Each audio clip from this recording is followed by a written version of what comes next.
১৯০৮ সালের ১১ই আগস্ট দেশমাতৃকার জন্য হাসতে হাসতে গলায় ফাঁসির দড়ি পড়েছিল ১৮ বছরের এক তরুণ। তিনি বাংলা মায়ের বীর সন্তান শহীদ ক্ষুদিরাম বসু।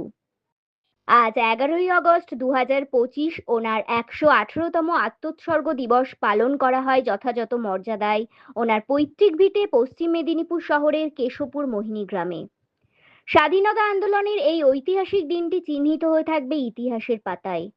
ওনার সাহস, ইস্পাতের মতন কঠিন একাগ্রতা দেখে স্তম্ভিত হয়ে গেছিল গোটা ভারতবর্ষ। দেশের জন্য আত্মবলিদান দিবস উপলক্ষে এই দিনটি শ্রদ্ধাঞ্জলি অনুষ্ঠানের আয়োজন করা হয়েছিল পশ্চিমবঙ্গ সরকারের পক্ষ থেকে। উপস্থিত ছিল স্কুল কলেজের বহু ছাত্রছাত্রীরা। তারা নৃত্য ও সঙ্গীতের মাধ্যমে শ্রদ্ধাঞ্জলি অর্পণ করে। এছাড়াও পশ্চিমবঙ্গ সরকারের পক্ষ থেকে উপস্থিত ছিলেন শিউলি সাহা, অনুপ দত্ত, সমীর ঘোষ, সিদ্ধার্থ বাহুবলীন্দ্র, প্রবাল মুখার্জি, মৈত্রী চৌধুরী, রাজীব বন্দ্যোপাধ্যায়, মৃণালকান্তি পণ্ডিত, নীলকান্ত রয়, ডক্টর সুরেশ বোস, সুব্রত হাইট, ব্রততী ভাদুরী, ডক্টর দীপা দাস, মিঠু দত্ত প্রমুখ। ওনারা প্রত্যেকেই বিপ্লবী ক্ষুদিরাম বসুর উদ্দেশ্যে শ্রদ্ধাঞ্জলি অর্পণ করেন।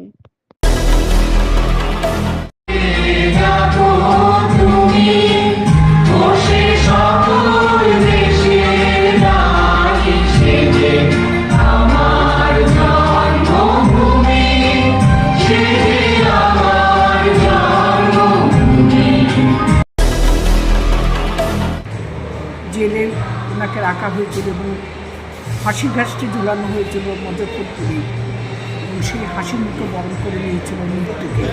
কারণ দেশকে স্বাধীন করতে চেয়েছিল, দেশের স্বাধীনতার জন্য উনি জীবন দিয়েছেন। উনি বলেছিলেন, আমার একজন হয়তো ক্ষুদিরাম বসু যাবে, কিন্তু হাজার হাজার ক্ষুদিরাম বসু বেঁচে থাকবে। এই শৃঙ্খলমুক্ত মাতাকে তারা রক্ষা করার জন্য এগিয়ে আসবে। আমিও তাদের মধ্যে চিরদিন বেঁচে থাকবো।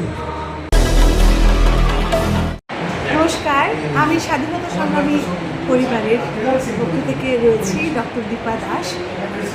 আমি মূলত নজরুল গবেষক। আমাদের মহাপ্রাণ মহাবিপ্লবী ক্ষুদিরাম বসু তার জন্মভিটেতে রয়েছি। আমরা স্বাধীনতা সংগ্রামী পরিবারের পক্ষ থেকে প্রায় ৫০ জন এসেছি শ্রদ্ধাঞ্জলি জানাতে।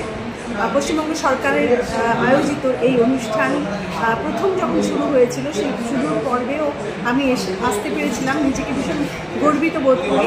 যাদের জন্য স্বাধীনতা, তাদেরকে যদি আমরা স্মরণে না রাখি, তাদেরকে যদি আমরা মননে না রাখি, তাহলে বোধহয় আমাদের শিক্ষা দীক্ষা কোনোটার বোধহয় সার্থকতা পাবে না। কেননা একটা